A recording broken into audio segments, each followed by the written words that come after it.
t'accueillir aujourd'hui, hein. Bienvenue à toi Isabelle, hein. Merci d'être là avec nous.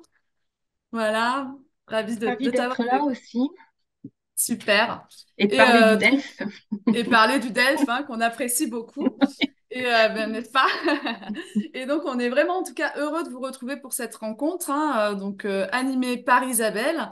Et je vous rappelle le titre, hein, de nouveau, donc donner des clés efficaces à vos apprenants pour préparer le DELF. Voilà. Je vais te présenter Isabelle, hein, en quelques mots, hein. Donc, tu es formatrice FLE, bien sûr. Tu es également formatrice de formateurs, ingénieur pédagogique, hein, de formation depuis plus de 25 ans. Tu as enseigné le FLE dans plusieurs pays européens. Tu as formé des enseignants et des responsables pédagogiques. Et bien sûr, tu as participé à de nombreux projets. Tu es spécialisée dans l'intégration des TIS et des pédagogies actives, la mise en place de projets pédagogiques et la formation à distance. Tu interviens régulièrement lors de congrès de professeurs de français, de séminaires nationaux ou encore de formations organisées par différents organismes, hein, comme les instituts français, l'OIF. Et tu es également, on le sait, conceptrice pédagogique et tu publies des ressources gratuites sur ton site. Rien de plus à Voilà, voilà. ajouter. Ouais, c'est bon? Est-ce que c'était Non, c'est bon, complet? ouais. C'est complet. Parfait. Magnifique. Alors écoute, je te laisse la parole et puis on se retrouvera à la fin pour la présentation de l'espace virtuel et puis un temps de questions. Je te dis à tout à l'heure. À tout à l'heure, merci. Bonjour à tout le monde. J'ai noté quelques pays, alors pas à tous parce que ça défile un peu assez vite. Donc j'ai vu qu'il y a des personnes de Singapour, Portugal, Cap-Vert, Pays-Bas, Maroc, Inde, Argentine, Roumanie, Royaume-Uni, Belgique, France évidemment, Turquie, etc. Donc vraiment bienvenue. Merci de vous être inscrits et inscrites et inscrits à ce webinaire. Donc nous allons parler du DELF et en particulier de l'ouvrage Les clés du DELF, donc conforme aux nouvelles épreuves, comme vous l'a dit Laura. Donc on va commencer sur les chapeaux de roue. On va être un peu TGV, hein, je vous préviens tout de suite. Donc, ayez parfois le doigt, vraiment les doigts près sur le clavier pour réagir très, très, très, très vite. Donc, le DELF, alors ici, le niveau B1, ça je passe parce qu'on en a déjà parlé, vous connaissez ça par cœur. Donc, le DELF au niveau B1, on a des attendus qui sont assez précis, probables que vous connaissez. Et donc, je vais vous laisser en fait une petite minute dans le chat. Donc, c'est pour ça les doigts sur le clavier dès le démarrage pour savoir un peu quels sont les attendus du DELF. Qu'est-ce qu'on attend de la part des apprenants au DELF dans leurs compétences, hein, leurs compétences de communication. Donc, je vous laisse une minute pour réagir dans le chat dès maintenant. Quels sont les attendus du DELF B1? B1, on part sur le B1. Justifier une opinion.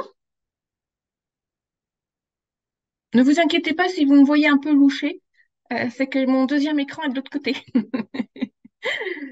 Utilisation des connecteurs, compréhension de la tâche, argumenter, donner son point de vue, défendre une opinion, faire des propositions. Oh, on a une élève de B1. Bienvenue. Comprendre l'essentiel, discuter sur des sujets familiers, capacité de s'exprimer, de comprendre des textes d'un certain niveau, justification, se débrouiller dans les situations quotidiennes, donner des conseils, convaincre, interagir avec les autres sans préparation. Ça va très très vite. Les différents thèmes, donc liés à l'éducation, loisirs, au travail, à la santé, parler du passé et de l'avenir, euh, argumenter, faire des hypothèses, oui, bien, interagir de manière fluide. Vous connaissez par cœur en fait le DELF bien. S'exprimer dans une situation j'ai perdu, de conflit, communiquer correctement sur un thème donné, les thèmes actuels, oui, effectivement, ça, on va voir que les thèmes sont assez présents, très présents même. D'accord, bon, très bien. Alors, si on reprend un peu ce que nous dit France Éducation Internationale, les attendus du DELF B1, c'est être capable j'ai oublié tout ça, organiser une présentation ou un discours dans un ordre logique. Donc déjà être capable de pouvoir s'exprimer de manière logique, donc c'est tout ce qui est cohérence et cohésion. Raconter un événement, une expérience, un rêve, donc passé, présent, futur. Décrire un espoir, un but ou un projet. Donner son opinion et pouvoir la justifier avec des arguments. On n'est pas dans l'argumentation complète, mais pouvoir expliquer son opinion, exprimer ses sentiments, exprimer son accord, son désaccord et expliquer pourquoi. Comprendre les éléments importants de l'actualité, donc articles de journal, journal télévision, émission de radio. Donc là, on est davantage dans la compréhension, mais aussi en étant capable d'apporter des éléments supplémentaires sur ces thématiques-là. Faire des propositions, des hypothèses, donner des conseils, convaincre quelqu'un. Donc ça va vraiment être je dirais, la compétence de communication la plus importante au niveau B1, c'est arriver à convaincre quelqu'un. Donc pour ça, il faut pouvoir s'exprimer, justifier, etc. pour pouvoir le convaincre. Se débrouiller dans des situations imprévues de la vie quotidienne. Donc on est dans la spontanéité et on voyage dans un pays où la langue cible est parlée, donc où le français ici est parlé. Euh, donc voilà pour les différents attendus du DELF B1 qui sont très larges et qui regroupent un certain nombre de compétences ensuite linguistiques, tant grammaticales que lexicales, et également tout ce qui est compétences phonologiques qui vont être très importantes parce qu'il faut pouvoir comprendre la personne. Si on ne la comprend pas tout de suite, on a un petit problème ici dans la compréhension et ensuite dans l'interaction. Et j'aime bien parce que ça continue encore sur les chats, donc c'est bien. Non, rien n'est réapparu. Voilà, source FI. Pour ce qui est de l'évaluation du DELF, on va avoir différents éléments et c'est là où dans le nouveau format, en fait, il y a des petites choses qui ont été améliorées. Donc, on a des critères de réalisation de la tâche, cohérence et cohésion, adéquation socio-linguistique, lexique, morphosyntaxe, phonologie. Donc ça, en principe, c'était déjà des critères existants, mais ils ont été, comment dire, ils ont été critériés, c'est pas très joli, mais enfin bon, de manière un peu différente. À ces critères, on a juxtaposé des descripteurs pour chaque épreuve.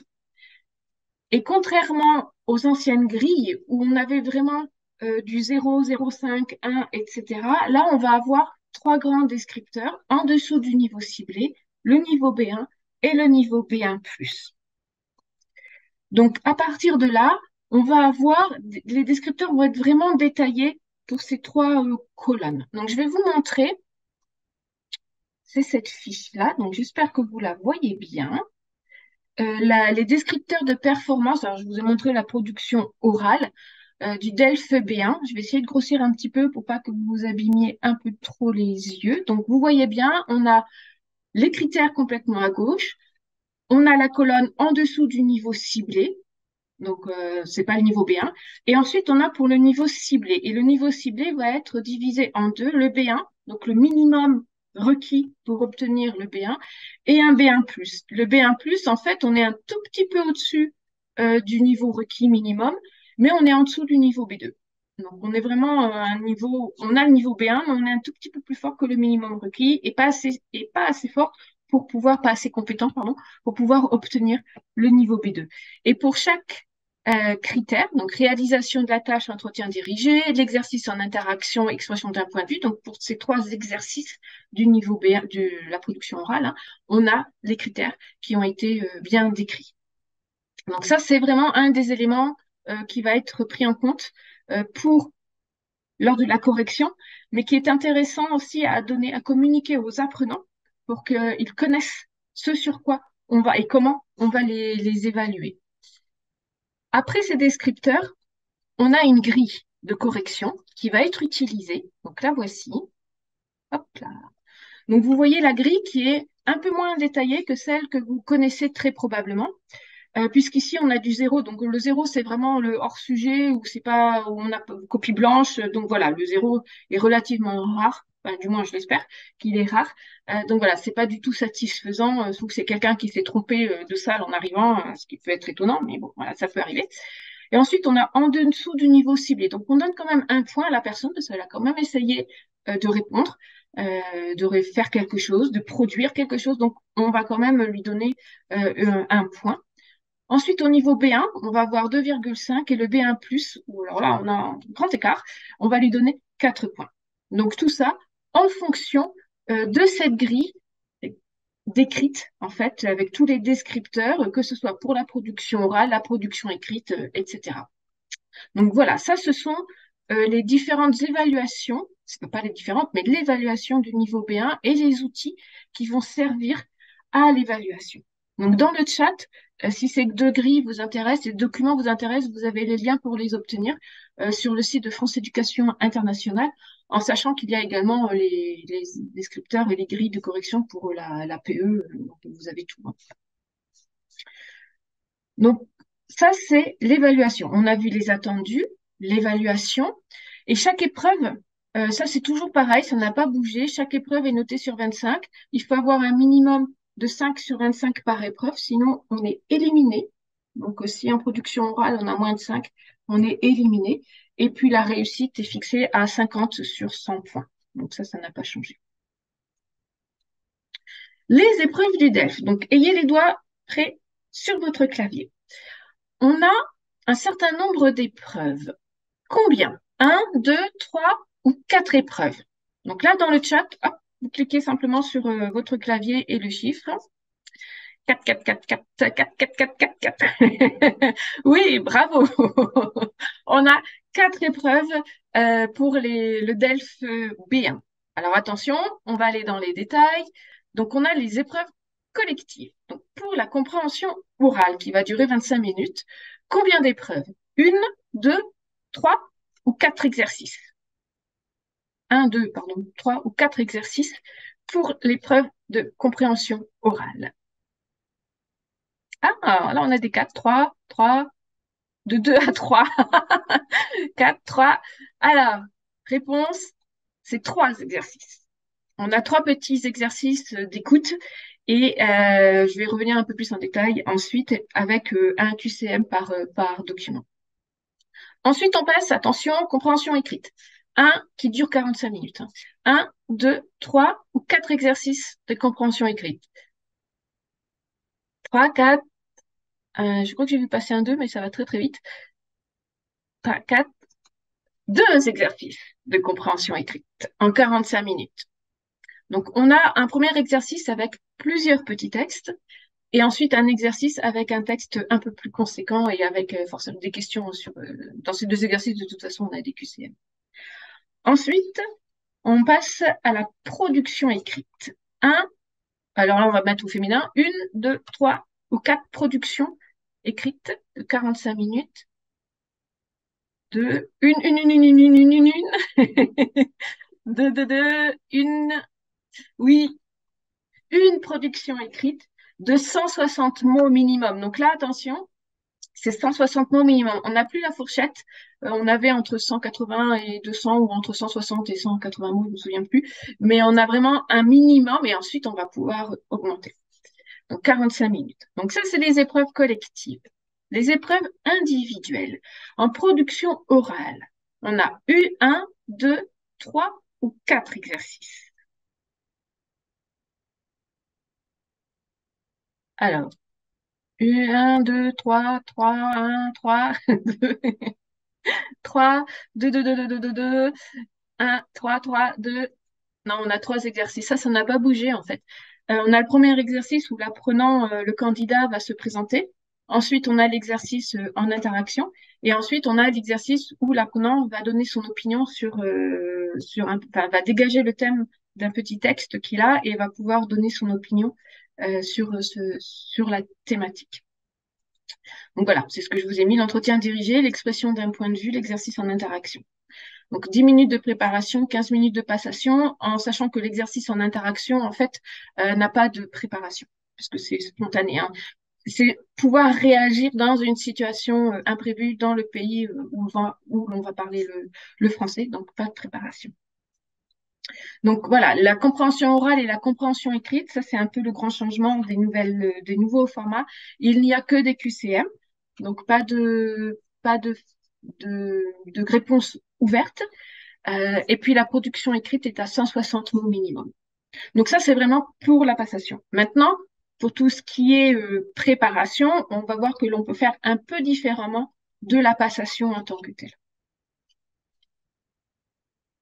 Alors, les thématiques du DELF. Là, c'est pareil, je vais vous laisser une petite minute pour les différentes thématiques qui sont abordées au B1. Quelles sont-elles? Allez-y, les doigts sur le clavier. Quelles sont les différentes thématiques que l'on peut aborder au DELF? Le monde professionnel, le travail, Internet, voyage, travail, famille, voyage, environnement, loisirs, problèmes sociaux actuels, monde académique, famille, santé, travail, climat, médias, santé, écologie, alimentation, francophonie, écologie, études, réseaux sociaux, voyage, tradition, technologie, travail, environnement, avenir, environnement, écologie, voyage, environnement, médias, famille, travail. L'environnement vous préoccupe, hein. Soucis environnementaux, voyage, actualité, star, IA, solidarité, santé mentale, politique. D'accord, oui. Ça, j'ai interculturalité, oui. Loisirs, oui. En fait, nature, oui. En fait, en gros, apprentissage de la langue. Oui, effectivement, il manquait celui-là. Il y a une douzaine de grosses thématiques, on va les appeler comme ça, au DELF. On va avoir tout ce qui est apprentissage et études. Donc, ça peut regrouper l'apprentissage du français, les examens, le téléphone portable à l'école, le harcèlement, etc. Donc, c'est vraiment tout ce qui est études, apprentissage particulier ou de manière beaucoup plus générale. On va avoir également tout ce qui est écologie environnement. Donc, ça peut être le tri des déchets, les transports écologiques, les produits recyclables, etc., protection des animaux. Donc, après, on a plein de sous-thèmes qui peuvent rentrer dans cette grande thématique. On va avoir tout ce qui est économie, consommation, donc tout ce qui est réclamation, c'est assez récurrent dans les sujets de production orale. Ça peut être les soldes, les achats sur Internet, les vols, les arnaques, les idées de cadeaux pour les fêtes. Ça aussi, on l'a pas mal en production orale. La revente d'objets, de vêtements, de cadeaux sur Internet également. Tout ce qui concerne la famille, donc tout ce qui est, bon, tous les types de familles qui peuvent exister, mais aussi la communication intergénérationnelle, le partage des tâches ménagères, tout ce qui est conflit entre vie professionnelle et vie familiale, les voyages, les repas de famille, voilà. Tout ce qui est loisirs et culture, donc les sports, là c'est pour ça que je vous ai mis un petit kayak. Tout ce qui est sport, tout ce qui est les activités du week-end, ça peut être une question qui va pouvoir être posée au premier exercice de production orale lors de la présentation de l'apprenant. L'examinateur peut lui demander ce qu'il a fait pendant le week-end dernier ou pendant ses week-ends, de quoi il a l'habitude de faire. Des idées de sortie, les visites, les repas au restaurant. Pardon, je suis allée trop vite. Les films préférés, le livre préféré également, ça va pouvoir être des petites questions qui sont souvent rajoutées à la présentation de l'apprenant. Donc ici, on a tout l'image qui est apparue un peu en avant, c'est tout ce qui concerne les médias. Donc tout ce qui est télé-réalité, les moyens d'information, les fake news maintenant également. Les canaux d'information, comment on va s'informer, est-ce que c'est la télévision, les radios, Internet, les réseaux sociaux, voilà, toute la manière dont on va s'informer. Les réseaux sociaux, justement, les voici. Alors, la manière dont on va utiliser les réseaux sociaux, qu'est-ce qu'on fait dessus? L'addiction aux réseaux sociaux, donc d'un point de vue un peu plus négatif, tout ce qui est addiction, le harcèlement, mais également comment on peut l'utiliser en classe, si on l'utilise en classe, les influenceurs. Donc tout à l'heure, il y a les stars qui sont passées en tout début, là, donc voilà également les nouvelles stars que sont les influenceurs sur les réseaux sociaux. Tout ce qui va être transport, les transports en commun. Donc là, je vous ai mis un joli tram de Montpellier.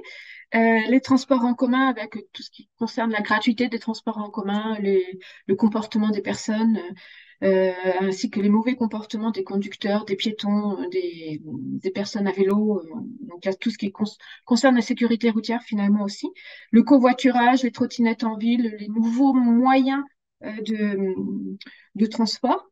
On va également avoir la vie associative. Donc là, on est plus dans l'engagement dans la société, le bénévolat, euh, l'humanitaire. Donc, qui sont des thématiques qui vont pouvoir être abordées à l'écrit ou à l'oral.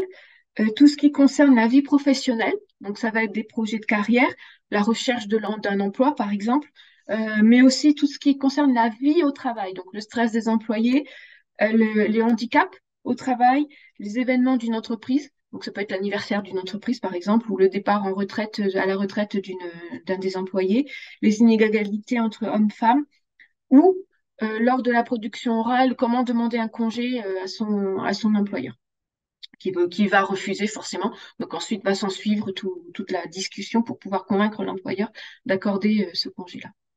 On va également avoir, donc, comme on le disait, comme vous le disiez là tout à l'heure, les voyages. Donc, effectivement, tout ce qui concerne les voyages linguistiques, des idées de destination également. C'est là où va un peu entrer en compte la francophonie, les lieux qu'on va pouvoir visiter, des récits de voyage, des réservations à l'hôtel qui posent un problème, bien entendu, sinon ça n'est pas drôle pour la production orale.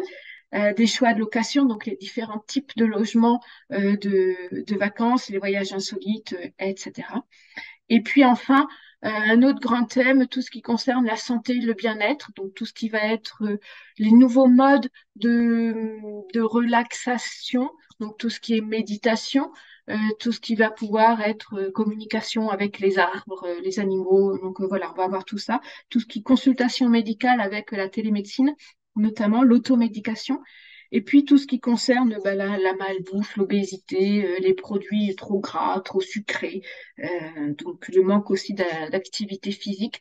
Et puis on peut également avoir tout ce qui concerne la santé et les adolescents. Donc voilà, ça regroupe un peu tous les différents sujets que je viens d'aborder dans la santé, mais plus axés vers les adolescents.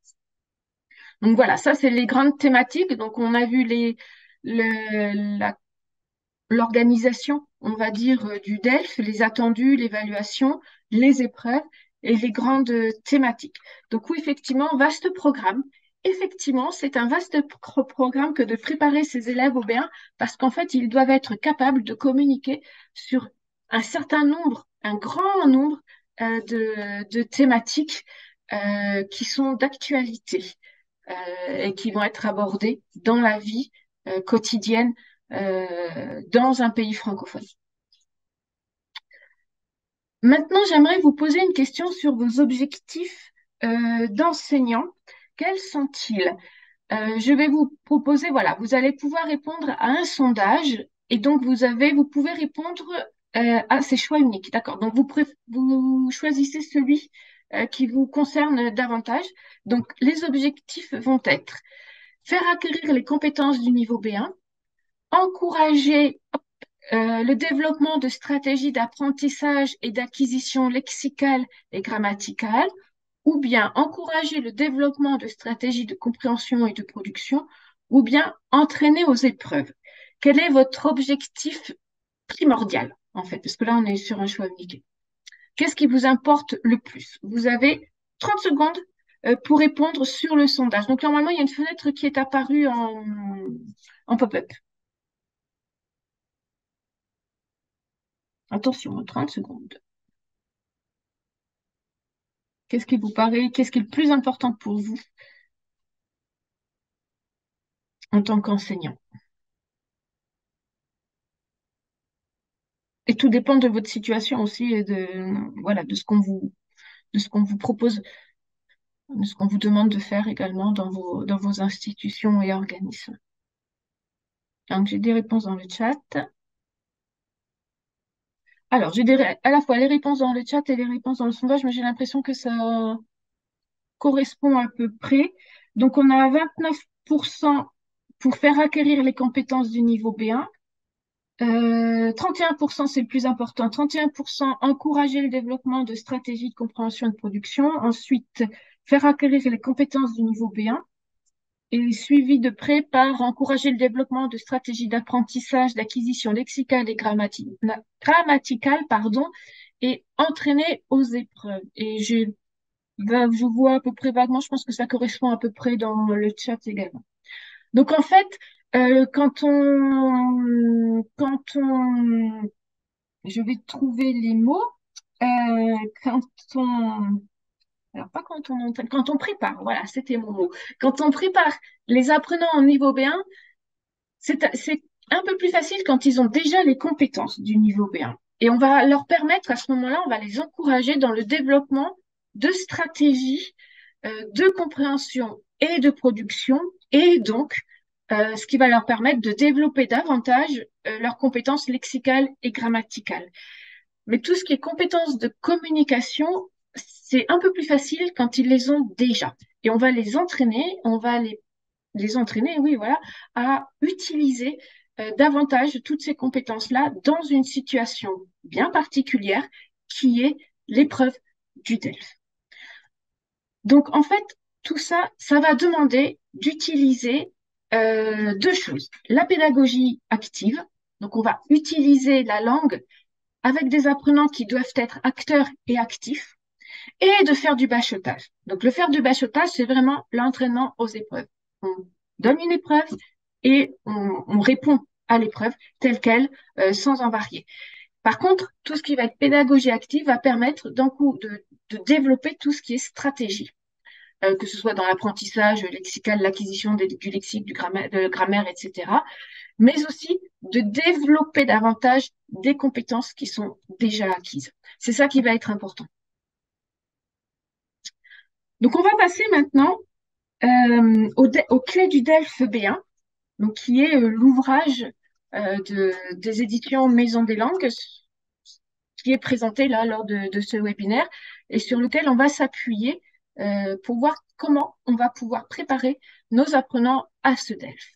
Donc, les clés du DELF B1 va permettre de renforcer les compétences grâce aux pages lexique et grammaire. Donc, ce sont des exercices de lexique et de grammaire et aux pages Memento, qui va être très important.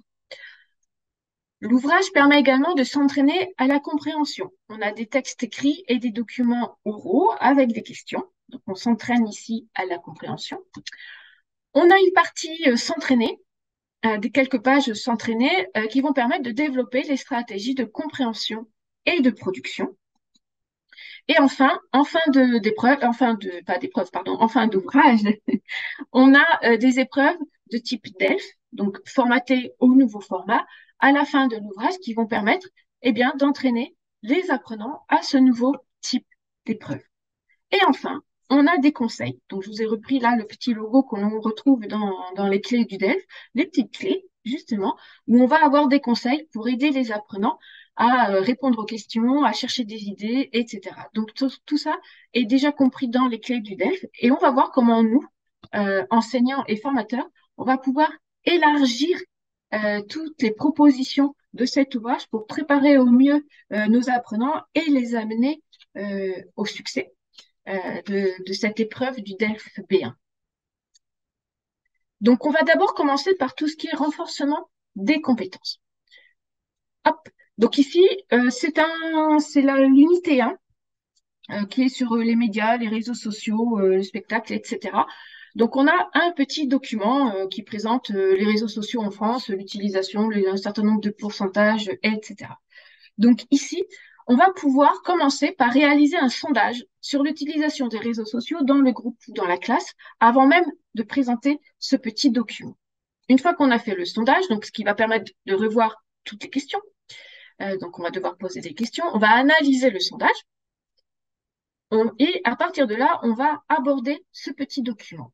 On va comprendre le document et on va comparer les réponses entre le sondage en classe et le sondage qui a été réalisé par, là vous avez la source, le Crédoc en 2016. Donc on va pouvoir faire tout ce qui est comparaison. Et ensuite, on va pouvoir réaliser une carte mentale sur les différents réseaux sociaux et leurs caractéristiques, parce que dans ce petit document, vous avez vu, on parle de Facebook, de Snapchat, d'Instagram, de X, donc voilà, quels sont les différents réseaux sociaux et quelles sont leurs caractéristiques, parce qu'ils sont tous différents. Avec cette manière d'aborder cette activité, On a travaillé l'interaction orale avec la réalisation du sondage. On a travaillé la grammaire avec toutes les questions que l'on va poser, qui ont été posées. Et on va rechercher et sélectionner des idées par la carte mentale. Donc, juste un petit document va permettre déjà d'aborder plein de choses et de manière différente. Donc, deuxième petit document. Ici, on a, c'est toujours les réseaux sociaux, donc on a une infographie. Donc, au lieu de donner cette infographie telle qu'elle et de réaliser tout de suite l'activité, on va d'abord réaliser un jeu de cartes. Donc, on va découper les petites images et les textes. On va tout séparer et on va réaliser 2 jeux de cartes, en fait. Un jeu avec les images, un jeu avec les petits textes. On va distribuer d'abord les dessins, donc un jeu de dessin à chaque groupe. Ils vont pouvoir, de cette manière-là, les apprenants en groupe vont pouvoir décrire chaque petit dessin et commencer à faire des hypothèses sur ce que cela va représenter. Ensuite, on va distribuer les textes et là, on est dans un jeu d'association d'images, images-texte en fait, hein, et vérifier les hypothèses qui auront été élaborées auparavant. Et on va ensuite réaliser l'activité, donc voir comment on utilise les réseaux sociaux, qui utilise les réseaux sociaux de cette manière-là, qui fait ces actions-là et pourquoi et comment. Et donc, on va ensuite pouvoir discuter en groupe des conséquences de ces méchantes habitudes que l'on peut avoir sur les réseaux sociaux. Et on va ensuite, chaque groupe va ensuite présenter une petite présentation de 3 minutes environ par groupe sur ces conséquences-là qui auront déjà été discutées en groupe. Pendant ce temps, les autres groupes ont la tâche d'écouter, bien entendu, et de prendre des notes. Donc, ils vont être actifs. Et j'ai fait une belle faute à prise de notes en plus. Donc, ils vont être très actifs. Et ensuite, on va pouvoir mettre en commun ces différentes conséquences et ces différentes opinions. Donc, ici, cette activité-là va permettre de rechercher des idées, d'entraîner un certain type de discours, parce qu'on a une présentation courte de 3 minutes, donc c'est une présentation qui est assez rapide, hein, d'interagir à l'oral et de produire à l'oral. Donc, en fait, on est d'abord parti d'un sujet assez précis, qui sont le lexique des réseaux sociaux, ce qu'on va faire sur les réseaux sociaux, et ensuite la manière dont les gens s'y comportent. Et euh, on y va de plus en plus précisément, en fait, euh, tout en demandant, tout en faisant en sorte que les apprenants développent davantage de compétences et utilisent leurs compétences en situation donnée. Donc, on est toujours en lexique. Donc, ici, je vais aller assez vite. C'est la page d'un réseau social, voilà, tel qu'on le connaît. Et donc là, c'est pareil. On va d'abord, en groupe classe, réaliser un nuage de mots de manière collective pour noter tous les mots qui sont liés aux réseaux sociaux, tout ce que l'on utilise. Et on va réaliser l'activité. Ensuite, on va associer les mots images en reprenant les mots du nuage de mots. Et on va compléter en fait de cette manière-là l'activité qui est ici proposée. Et ensuite, on va pouvoir comparer avec les autres groupes. Et on va pouvoir proposer une définition pour chacun des éléments constitutifs, par exemple une définition pour le terme de pseudonyme, la faute d'un chat, etc. Donc, cette manière de faire, en fait, va permettre de développer l'interaction orale, des stratégies de développement lexical avec le nuage de mots, de travailler tout ce qui est paraphrase et définition. Et ça va être très important pour la production écrite. Et pour la compréhension écrite aussi, parce ça va permettre de débloquer des incompréhensions dans le texte. Donc, encore une fois, on a fait en entonnoir, hein. Donc, la grammaire. Donc, ici, une de journal où on a des titres, une de journal virtuel avec des titres qui sont à l'actif, alors que traditionnellement, vous savez que les titres de journaux sont très souvent au passif parce qu'on change le point de vue, on axe en fait l'attention du lecteur sur ce qui s'est passé et non pas sur qui a fait. Donc là, c'est pareil, on va réaliser un jeu de cartes. Donc, on va découper les images. On est obligé de laisser le texte ici, c'est un peu plus compliqué, mais on va réaliser un jeu de cartes en découpant les petits carrés et les images. On va distribuer les jeux de cartes à chaque groupe et on va leur demander d'attribuer une sous-rubrique pour chaque titre. Donc, on a une rubrique générale, par exemple, là, ici, le cinéma. Le jury du festival attribue le premier prix au film Bois d'ébène de Moussa Touré. laquelle peut être la sous-rubrique. Donc, ça peut être récompense, ça peut être Cannes, Festival de Cannes, pourquoi pas, au Festival de Berlin, peu importe. Donc, on va vraiment détailler un peu les sous-rubriques. Donc, on travaille l'actualité ici. Ensuite, on va leur demander de transformer, donc c'est l'objectif de l'activité, transformer les titres à la voix passive et en utilisant le memento. Donc l'utilisation du memento va permettre de développer l'autonomie des apprenants, de se débrouiller par eux-mêmes dans ce type d'activité. On va comparer entre groupes. On a toujours la comparaison entre groupes pour assurer une co-correction. Donc on a de l'interaction orale et on a de la co-correction. Et je suis censée passer. Voilà. Donc, nouveau pour la grammaire. Donc, ici, on a un petit sondage. Il faut répondre aux questions en utilisant la voix passive. Donc, vous avez modifié toute l'émission. Oui, toute l'émission a été modifiée. Donc, c'est assez classique hein, comme type d'activité, d'exercice. Donc, ici, on va découper les questions et on va distribuer les questions à chaque apprenant. D'accord? Donc, on a 8 questions, mais c'est pas grave. Si on va avoir X fois 8 questions, oui, la question 8, X fois la question 6, etc. Donc, chacun va aller poser des questions. Donc, les apprenants vont circuler dans la classe. Donc là, ils vont se mettre debout, ils vont bouger, ils vont se poser des questions, ils vont se répondre. Et chaque apprenant doit répondre immédiatement. Et ce qui va être intéressant, ça va être de compléter la réponse. Oui, toute l'émission a été modifiée parce que les auditeurs nous l'ont demandé. Donc, on va justifier la réponse. Justification, c'est ce qui est important au niveau B1. Oups là, pardon, je suis allée beaucoup trop vite. Donc voilà, donc ça c'était pour la partie, développement des compétences. Donc là maintenant, on va développer les stratégies. On va passer au développement de stratégies. Donc on a une compréhension orale, donc je ne vais pas vous faire écouter la petite chronique. Donc on a une chronique avec quelques questions. Donc on va demander aux apprenants d'abord de réaliser une prise de notes, d'écouter une première fois et de prendre des notes. Ensuite, de comparer les notes entre voisins ou dans le groupe, hein, suivant le nombre de vos élèves, de vos apprenants, et ensuite de réaliser l'exercice. Donc ici, en fait, on a plusieurs écoutes en général pour un document, mais prendre des notes dès le démarrage, ça va permettre de fixer un certain nombre d'éléments qui ne seront peut-être pas utiles pour la compréhension, mais qui vont permettre de comprendre le document de manière très générale, de comprendre la situation du document, la situation de communication que l'on va entendre. Donc, combien de personnes parlent? Donc là, ça correspond à ces éléments. Combien de femmes? Combien d'hommes qui parlent, qui posent des questions, qui répondent? Est-ce qu'on est dehors? Est-ce qu'on n'est pas dehors? Voilà, tous ces éléments-là qui vont permettre de donner des indices sur le document lui-même avant même de passer à la compréhension. Et encore une fois, on va partir du général, donc le document en tant que tel, au plus précis, les questions de compréhension.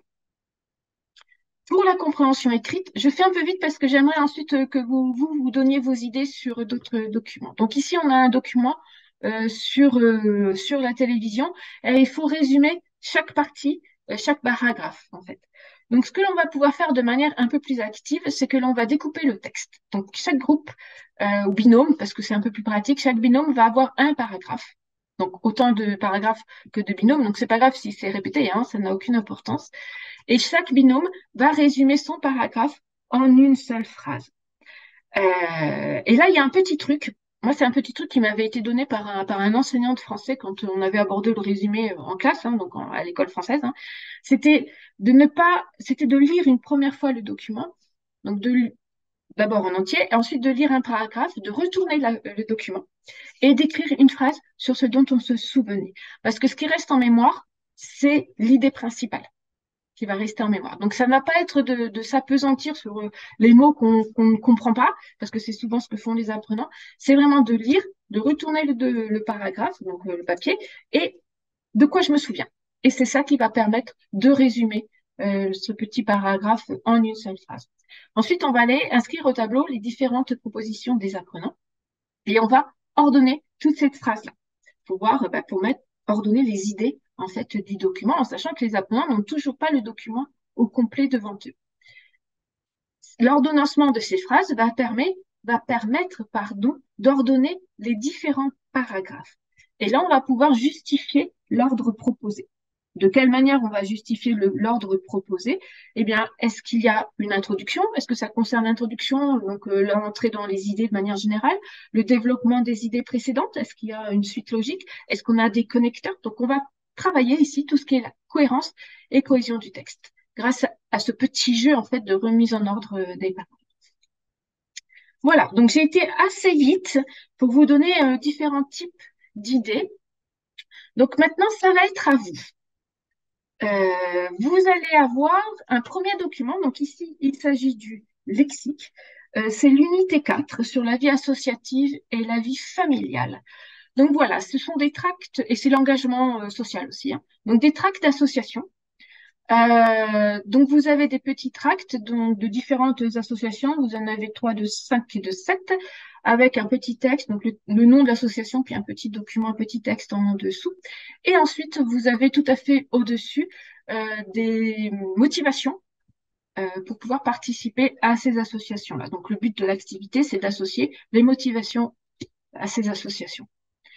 Comment vous pourriez mettre en scène, parce que c'est ça en fait, hein, ce que l'on fait, on va mettre en scène de manière active cette activité avec vos apprenants pour qu'ils développent leurs compétences, ici lexicales, mais aussi comme leurs compétences de communication pour le DELF B1.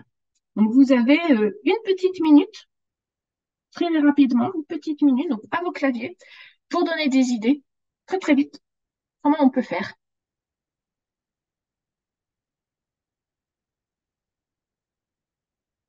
Oh, je vous ai, j'espère que je vous ai pas endormi, hein.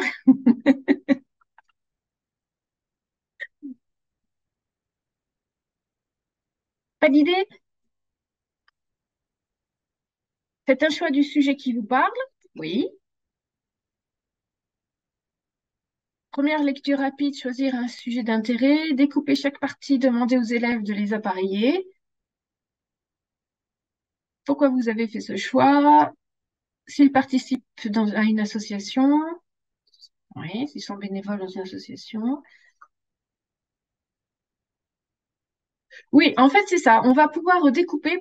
En fait, l'intérêt, c'est de les rendre actifs. Donc, plus ils sont actifs, plus ils vont être acteurs de leur apprentissage. Ça rentre en jeu. Donc, lecture collective, travail en binôme pour un partie groupe, enlever les titres et mélanger, découper les tracts, les motivations, passer à un jeu. Voilà. En fait, j'ai vu quelque chose, ombre et lettres partagées en deux groupes. Chercher les idées, les types d'associations existent, appareiller, jeux de rôle. Oui, voilà. Donc, en fait, l'idée, moi, que j'avais, que je vais vous proposer, qui n'est pas parole d'évangile, hein, vous pouvez avoir d'autres idées, ça va être de découper les tracts. Donc, on va séparer les titres des tracts, donc le nom des associations, et le petit texte du dessous. Et ensuite, on va distribuer, on mélange tout, on distribue par groupe, et ils associent le tout, et ils vont devoir justifier. Et en fait, pour justifier, il y a différents éléments qui vont apparaître. On a par exemple le tournoi Hamster. Donc Hamster, ça va être dans Hamster ici. Pour vous aider à trouver l'Hamster, on a les mots-clés qui correspondent. Donc c'est vraiment faire un focus sur les différents mots-clés qui vont permettre de comprendre le but d'une association. Et ensuite, on va pouvoir expliquer les mots par des définitions, par des synonymes, toujours le développement lexical des apprenants, donc AG, tournoi, assos, hamster, solidaire, milite, conteste. Je crois que conteste, j'ai oublié oui, c'est ça, le il a disparu ici, qui est dans l'association Attaque. Une fois que l'on a fait ce petit travail-là, on va pouvoir distribuer les motivations et ensuite appareiller tout ce qui est association, les tracts et les motivations entre elles. Et ensuite, effectivement, on va pouvoir demander aux apprenants dans quelles associations présentes ici ils aimeraient s'engager, dans quelles associations ils sont engagés éventuellement, ou dans quelles associations réelles ils aimeraient s'engager, en leur demandant toujours de justifier, parce qu'on est au niveau B1, donc il va falloir justifier.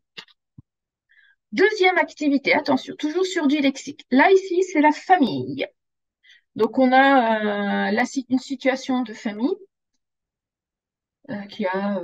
et il faut associer le type de famille, en fait, avec le témoignage de ces internautes.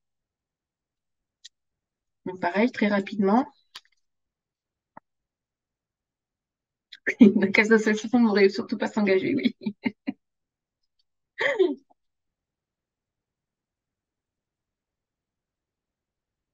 Des idées pour la famille?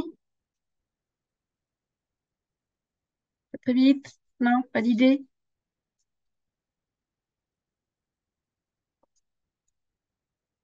Découper les dialogues, inventer un scénario, faire une lecture, discuter des définitions plus proches des termes. Oui. Quel type de famille existe? Oui. Texte à trous. Oui. Faire des associations. Oui. Là, ce qu'on va pouvoir commencer, on peut commencer par une carte mentale sur la famille. Quels sont les types de familles qui existent, pardon, les types d'unions?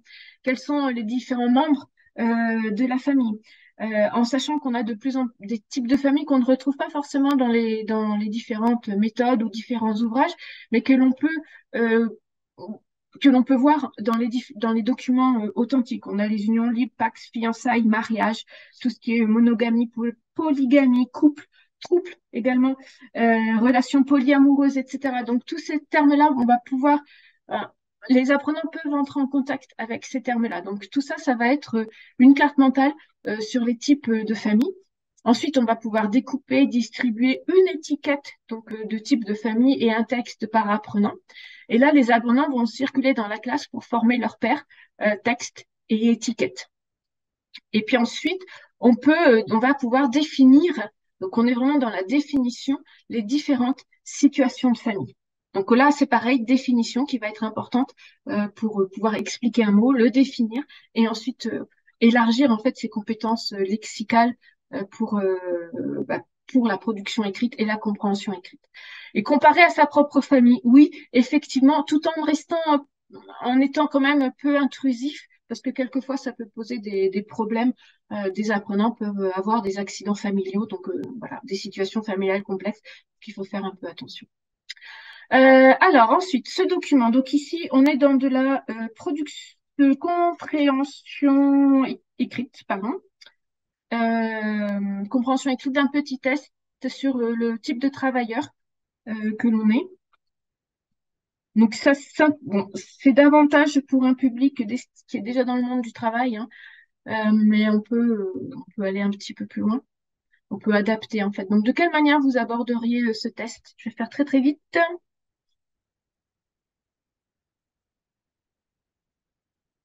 En fait, là c'est pareil, hein, on va pouvoir utiliser le test en entier. Les apprenants vont circuler dans la classe pour se poser les questions en bougeant.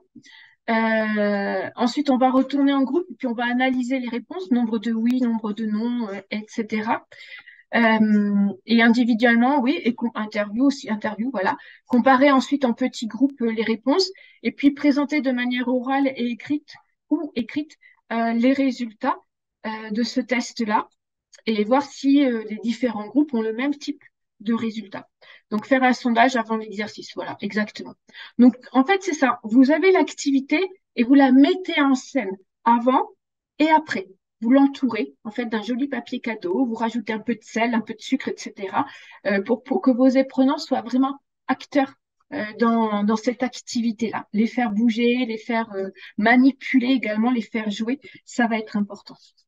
Donc j'avais ici une production écrite, mais je pense qu'on n'a plus trop le temps, donc je vais aller très vite sur une production écrite, donc écrire la critique d'un spectacle que l'on n'a pas aimé, ce qui est toujours plus compliqué que d'écrire une critique d'un spectacle que l'on a aimé. Donc là, l'idée, c'est déjà de souligner les mots-clés du sujet, parce que c'est la compréhension de la consigne, donc c'est vraiment ça qui va être important. Et puis, on va commencer à réaliser une carte mentale sur ces mots-clés. Donc, on a spectacle.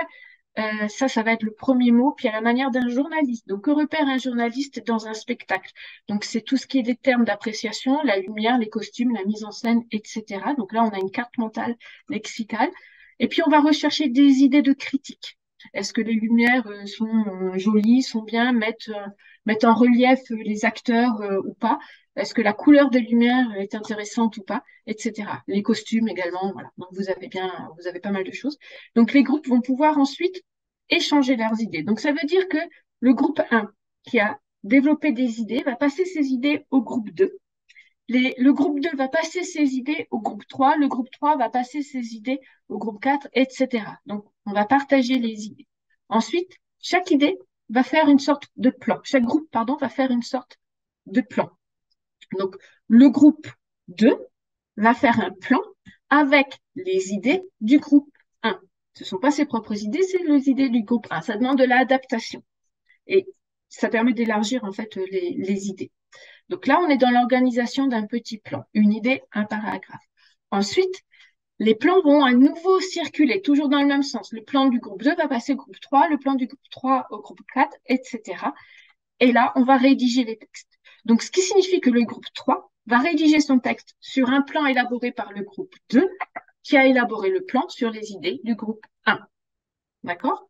Donc, on aborde en fait beaucoup d'idées. Ça va permettre aux apprenants d'exploser un petit peu leurs horizons en ayant des idées des autres groupes. Et ensuite, les textes repartent au groupe d'origine pour une relecture et une correction et voir ce qui s'est passé dans leurs idées de départ et comment ça a été développé. Donc là, j'avais une nouvelle production écrite, donc je vais passer très vite parce qu'on n'a pas le temps. Je vais simplement faire apparaître les mots parce que ça, comme ça, vous l'aurez dans le replay. Donc là, pareil, on surligne les mots-clés, toujours chose importante à faire. On va réaliser une carte mentale lexicale. On va chercher des idées en groupe. On va commencer à rédiger ici les 2 ou 3 premières phrases du texte. Et ensuite, on va faire circuler les textes de cette manière-là.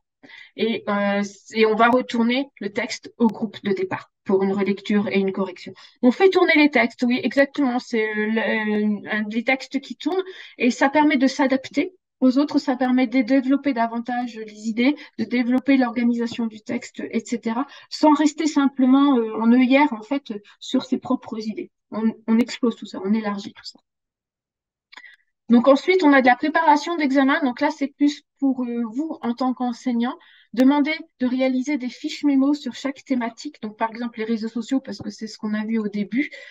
Donc sur une petite fiche mémo, le nom des différents réseaux sociaux qui peuvent exister, les actions que l'on peut y faire sur chacun d'entre eux, les arguments, différents types d'arguments que l'on peut avoir, bonne, mauvaise utilisation, pour ou contre à l'école, comment ça fonctionne, etc. Vraiment, c'est des fiches de préparation. On est dans du bachotage, donc vraiment à la fiche de préparation. Le champ lexical aussi, quels sont les différents, tout le lexique qui va être associé à cette thématique. Ici, on a les réseaux sociaux. Et puis, on va pouvoir réaliser des cartes mentales sur les différentes, là, on est plus en lexique, hein, expression. Comment on fait pour donner son opinion, pour exprimer ses sentiments, raconter un événement passé, organiser un texte, etc. Tout ça de manière collective, en petits groupes, partagés, parce que c'est quand même plus, pour des apprenants, ils l'ont fait par eux-mêmes. Donc, comme ils l'ont fait par eux-mêmes, ils ont réfléchi par eux-mêmes, donc ils auront appris. Les clés du DELF, vous avez des petits conseils, vous voyez, qui vont être surlignés. On vous explique comment faire. Vous devez utiliser les informations données par la consigne ou par la fiche. On donne une petite astuce pour compter les mots. Donc ça, c'est pour la production écrite. Ici, on est en compréhension orale. Donc voilà, on écoute. Combien de voix vous entendez? Prenez des notes. Si vous avez des difficultés, essayez de regrouper les différentes idées que vous avez entendues. Pour ce qui est compréhension écrite, donc de lire les questions avant de lire le texte. Donc là, on est dans une stratégie vraiment d'examen, hein. On va d'abord lire les questions pour ensuite aller repérer les informations essentielles pour pouvoir répondre aux questions. Et puis, si on ne comprend pas les mots, essayez de comprendre la signification par le contexte, par des synonymes, etc. Donc, c'est la chose qui va être importante. Et là, on est plus en production orale à partir d'un document, donner son opinion. Donc, quelle est l'idée principale du texte, les avantages, les inconvénients, et puis l'opinion que l'on peut avoir sur le sujet. Donc, c'est aussi une idée d'entraînement à donner aux apprenants de toujours se poser la question, je suis d'accord ou je ne suis pas d'accord? Qu'est-ce que je pourrais dire sur cette information-là, sur ce petit document, sur ce texte, etc. Donc voilà, là, je vais laisser la parole à Laura pour l'espace virtuel. Je suis désolée, Laura, j'ai empiété sur le temps. Il n'y a aucun problème, aucun souci, merci beaucoup. Oui, donc tout à fait. Tu peux rester Oui, sur le PowerPoint, hein. voilà. Un petit mot sur l'espace virtuel. Merci Isabelle de nous avoir présenté tous ces webinaires en lien avec le DELF et les clés du DELF B1 édition actualisée. Donc là, vous voyez, on voit un petit peu comment vous devez, j'imagine, connaître l'espace virtuel avec du coup nos clés du Delphes, avec le livre, donc le livre numérique avec des activités interactives. Les mêmes activités de ce livre se retrouvent sous un autre format dans le deuxième volet, activités interactives, et ensuite les ressources. Et les ressources sont très nombreuses. J'y arrive tout de suite avec, donc d'une part, on en a parlé, le manuel numérique 100% interactif. Ensuite, tous les audios sont téléchargeables au format MP3, donc dans le bandeau ressources. Ensuite, également, le guide pédagogique est disponible avec des conseils pour corriger et évaluer les épreuves, n'est-ce pas? Les productions écrites et orales, corrigées et commentées. Vous retrouverez également les grilles d'évaluation et les descripteurs. Donc également, les grilles d'évaluation, elles seront disponibles dans l'ouvrage, en début d'ouvrage, mais on les remet également sur l'espace virtuel. Les descripteurs, bon, il n'y avait pas la place, parfois on n'a pas la place pour tout mettre, mais tout est donc dans l'espace virtuel. Et bien entendu, ce qu'on retrouvera aussi, c'est les corrigés et les transcriptions. Une information aussi importante, c'est que les clés du DELF B1 et B2, elles sont disponibles en édition hybride. Qu'est-ce que c'est une édition hybride? C'est-à-dire que vous avez d'un côté votre manuel papier, et à l'intérieur du manuel, vous avez un code, donc un code qui vous donne accès au manuel numérique et à ses ressources pendant 12 mois. Donc enfin, c'est parfait pour que des apprenants puissent se préparer un petit peu en autonomie avec tout ce qui est activité autocorrective, etc.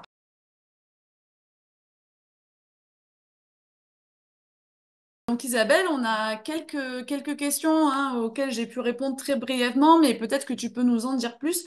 Une question qu'on a eue notamment, même si on n'a pas abordé ce niveau aujourd'hui, c'est la grande différence entre le DELF B1 et le DELF B2. Donc, comment toi, tu vois les choses? Après, je peux compléter aussi si besoin. Ah, ton micro est fermé. Oui, mon micro fermé. La différence, c'est une différence de compétences, notamment. Le DELF B2, on va beaucoup argumenter, défendre sa propre opinion, à argumenter. On n'est pas simplement dans convaincre son interlocuteur. Il va falloir vraiment argumenter. Et dans tout ce qui est production écrite, notamment, on a une organisation du document qui va être très, très, très importante visuellement, déjà.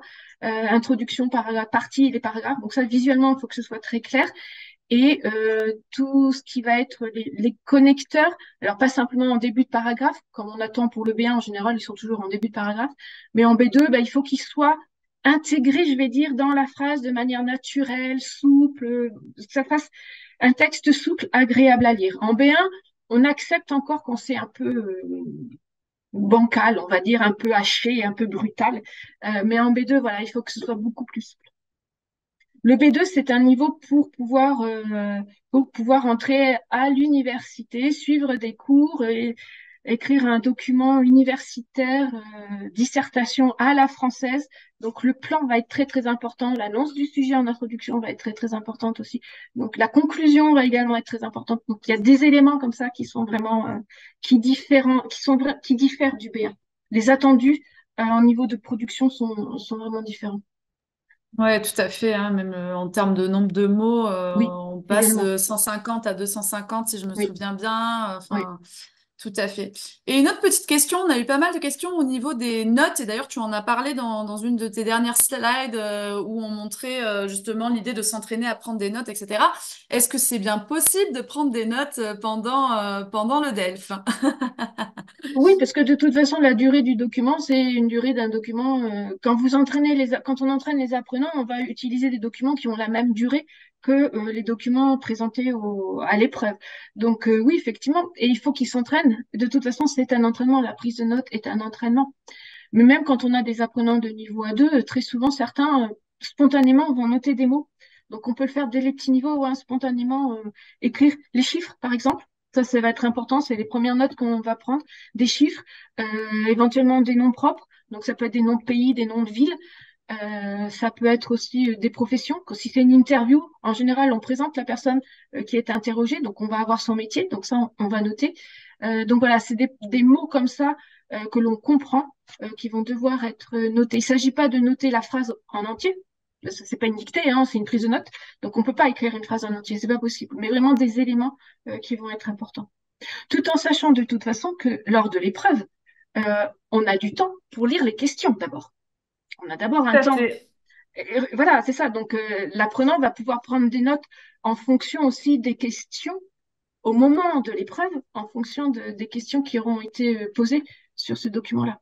Mais à Tout à l'entraînement, fait. en fait, à l'entraînement, il faut toujours être plus demander davantage quand on entraîne ses apprenants Ben, bien sûr. qu'au moment de la passation. Bien sûr, pour Voilà, parce que sinon. qu'il soit prêt. Oui, exactement. Eh oui. Ouais. Et par rapport à cette question du brouillon, hein, donc aussi, sachez que c'est un droit aussi. Enfin, il y a toujours du brouillon, des feuilles de brouillon qui sont prévues pendant l'épreuve, hein. Donc ça fait partie. Enfin, sur le site du FEI, le candidat a le droit de recevoir des feuilles de brouillon, hein. Donc ça Oui, fait vraiment partie. Donc pour un candidat, c'est normal, il le sait, il a été entraîné à prendre des notes, oui, etc. Et lors de l'épreuve, il reçoit également autant de feuilles de brouillon qu'il le souhaite, sans oui. problème, Par contre, il n'a pas le pour droit de préparer. repartir avec. Oui, tout à fait. Comme tout Tout à examen, fait. On enfin en tout cas en récupère les France, hein. brouillons. En France, c'est comme ça. Tout N'est-ce- examen, voilà, on n'a pas le droit de repartir avec ses brouillons. Tout On doit à les fait. On n'a pas laisser. envie que les réponses après passent à des petits camarades qui attendraient absolument. Exactement. Tout à fait. Et puis, bah, écoutez, en tout cas, sachez aussi, donc pour le guide pédagogique, oui, il est disponible, hein, parce que je vois quelques questions là-dessus, hein, donc il sera disponible sur l'espace virtuel. C'est dans la partie ressources, hein, de l'espace virtuel qu'il est disponible. Sachez que vous avez accès aux ressources. Bah, là, pour l'instant, le manuel n'est pas encore disponible en format numérique, hein, ça va être le cas, mais pas tout de suite. Sachez d'ailleurs que le manuel au format papier est vraiment dans les starting blocks, hein. Ça arrive, c'est vraiment, ça va arriver très très bientôt. Et donc le manuel numérique, lui, sera prêt un petit peu plus tard. Et donc voilà, vous aurez vraiment accès à tout. Et donc dans la partie ressources, au guide pédagogique. Et sur toutes les... ben, maintenant il est déjà 18 heures, donc on va pouvoir clôturer. Et pour tout ce qui est questions supplémentaires, etc., Isabelle va de toute façon nous préparer un petit article. Et donc toutes les questions supplémentaires auxquelles on n'aurait pas répondu, eh bien, vous inquiétez pas, vous aurez tout à fait des réponses. Donc Oui, voilà, eh bien écoutez, un grand merci déjà à toi, hein, Isabelle, pour ce webinaire, pour cette présentation, hein. D'ailleurs, tout le monde, hein, est ravi de tout l'input que tu nous as donné. Et on vous retrouve bah, bientôt, hein, pour une prochaine rencontre virtuelle. Merci beaucoup, merci à merci vous. beaucoup. Au revoir. Au revoir.